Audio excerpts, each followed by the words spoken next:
So we didn't shoot anything today. No. We've got nothing for the vlog today. We were complete losers and just flaked out on it. But we did do, it wasn't that we just didn't do anything. No, we had a very productive day. We did. We did some spring cleaning kind of stuff. We did some laundry. I worked on the garage. We went to church. Yeah, that too. But other than that and the cleaning, we didn't really do much. No. So, a couple of times recently, people have asked us, hey, give us some movie suggestions, some movies that you guys like. And every time we suggest movies to people, no one has ever heard of the movies that we suggest. But they're still really good. They're really good. It doesn't happen all the time, but sometimes we'll pull out a few names and they're like, I've never heard of these. And we're like, oh, well, they're really good.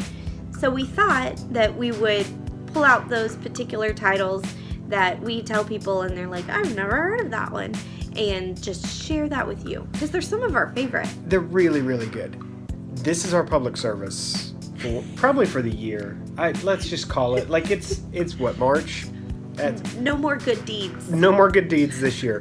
Just this public service of giving you good movies. Okay, so we have, I think, 11? We have 11 total. 11 total, but 4 of them are older movies. I discovered this movie when I was on a long flight and I was on the plane forever and I found this movie halfway through and I started watching it and I was like, oh my gosh, this is the best thing ever. So I watched it again from the beginning on this flight and it was really good. It's called Sing Street. It's an Irish movie about a kid who starts a band to impress a girl. And it's got really good music in it. It's based in 1985. Yeah. And it's just a cute, fun, sweet movie. And so here's the disclaimers. It's Irish. It's kind of tricky to understand sometimes. The language isn't great. Actually, through most of these movies, these are real movies. These aren't just church movies. So there'll be some language and things like that. Yeah. But that's real life. Not necessarily in the Garner house, but outside of these walls, yes. We highly recommend Sing Street. It's a lot of fun. So sometimes we find these movies because we like the director or we like the cast or we go through IMDb and see what other things they've been in. And sometimes we just find them at random. So we were just watching movie trailers once and ran across this movie called The One I Love. It's got Elizabeth Moss from Mad Men and this guy Mark Duplass who's been on a bunch of different stuff. And the trailer, I love, this is going to be another rant one of these days. The trailer didn't give anything away, so it was really difficult to tell what was going on other than it looked like a fun movie. And it's odd, but it's really good. It makes you think, at the end of it, you're like, wait, what just happened? Okay, this next one, I think you found this one. It's called Safety Not Guaranteed, and it's got Nick from New Girl in it, Jake Johnson. It's got Jake Johnson in it. And Mark Duplass. Yeah. And the really mean, always angry looking girl from Parks and Rec. I don't know her name. The one with the dark hair. April from Parks and Rec. Anyway, it's a really, really good movie. It's really sweet. I think it's very clean. So I think it's just all around. It's really fun. It's really clever. The premise is that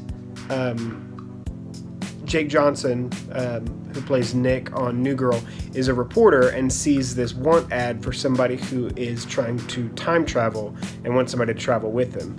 So him and April from Parks and Rec and this other guy go and try to befriend this guy and see if he's really gonna time travel. It's cool. It sounds weird, but it's really good. Yeah. The next one is called The Way, Way Back. It's really good, too. It's a fun one and kind of a coming-of-age movie. We like coming-of-age movies. We do like coming-of-age movies and, getting brave and coming of age and things. Man up. Yeah. So it's about this kid who goes to a lake house with his mom and his mom's new boyfriend. And it's all about the summer there and the stuff that happens to this kid while he's there for summer. It's a lot of fun. It's a good one. I like that one a lot. Yeah. The next one is a movie called Begin Again. This movie is fantastic. This one has a lot of language in it, though. This one, if you don't like the F word, you might want to skip it. If you think you can look past it, I think it's worth it. It's got Keira Knightley and Mark Ruffalo and James Corden. That's it. Yeah. Yeah. Oh, and Adam Levine. You got all of those in order, too. Yeah, we worked together so well. So it's a lot of fun as well. It's about this girl who moves to New York City with her musician boyfriend, and then stuff happens in relationships, guys, and stuff happens in this relationship, and so that's what it's about. But Keira Knightley is always so delightful, and James Corden is so much fun. Good best friend in this movie. Yeah, definitely. It's a good one. There's lots of good music in this one as well. The next one is called Kings of Summer, and to be honest, I was interested in this movie because Nick Offerman was in it. Nick Offerman's awesome. He is. This is also another coming-of-age movie. It's about these boys who are like teenagers, and they are kind of tired of living under their parents' rules, and so they run off to the woods and build a house and try to survive on their own during the summer. And it's a lot of fun too. The last one of the new movies is a movie called In Your Eyes. I actually ran across the trailer for this one on Vimeo, and it's something that you could purchase through Vimeo. And then it showed up on Netflix, so we decided to watch it. It was really a cool idea. This man and this woman seem to be connected and can see through each other's eyes. And so they're trying to figure out like why they're connected and what this means and things like that. And it was a really it was an interesting turn on like two people meeting. Yeah. Yeah, it was an interesting concept. It was a good one too.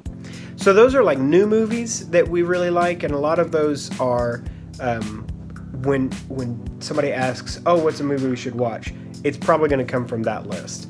But there's also a lot of like good older movies that we really love, but that for whatever reason either people haven't seen them or they haven't seen them in a while, and we would encourage you to go back and watch them. Here's what I would say to that as well. I would add to it, like, we have a lot of younger friends, and a lot of our younger friends haven't seen these movies. That's true. And so, like, that's who this is for, because you should see these movies, young friends. Come on. So, the first one is Grosse Point Blank. What? I was coughing, so I was going to have you do it again. The first one is Grosse Point Blank. First of all, love John Cusack, and of course Joan's in it, because they're always in movies together and they're fantastic together. It's definitely dark, definitely has some language, and does have some violence. Yeah. He's a hitman, and he goes back to his high school reunion. Like, who would think of that?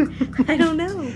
The next one is older, and it's really popular, but still, I meet a lot of people who've never seen it, and I think it's such a shame because it's such a great movie, and it's Say Anything. John Cusack in it is amazing. He pretty much nails, like, being a high school guy and being in love, and it's just, I just love this movie. I just think it's really sweet, really fun, and perfectly 80s and fantastic. Okay, here's a confession. This next one is my favorite movie. Like, that's it. It's my favorite movie. You've Got Mail. It's perfect. It's just really good. It's just a perfect movie. It's constructed well. It's shot, well, it's a 90s movie, so it's sort of shot like a 90s movie. No one's clothes fit and everything is, but this is it's a great movie. And Tom Hanks and Meg Ryan are so perfect with each other, and there's just so much about this movie that I love. Another thing about it that I think is hilarious is that at some point we're going to watch this with our kids, and they will have no concept of what's happening in this movie because they communicate via AOL, email, and instant messenger. And they, like, you sit and wait for the dial-up sound to happen. And I just think it's going to be hilarious. Like, it's hilariously dated that our kids are going to watch this and they're like, what is that sound? And we're like, oh, that's the sound a fax machine makes. No. They won't get that one either. We used to have to wait for that sound to finish so that we could check our email. The next one is That Thing You Do. It's just so well done. It's just put together really well. Tom Hanks is fantastic in it. All of the cast of the band is perfect. And it's just a fun movie that, like, is clean enough that you can watch it as a family. You know, a lot of things about the movies that we like is that most of them are clean. Like, I don't understand why movies think that they have to add in a bunch of sex or a bunch of violence or a bunch of, like, just awful, dirty, foul language to make a movie interesting. Like, some of the ones that we love and that we go back to again and again are classic because they don't have any of those things. So that's our 11 movies that you should watch or should watch again.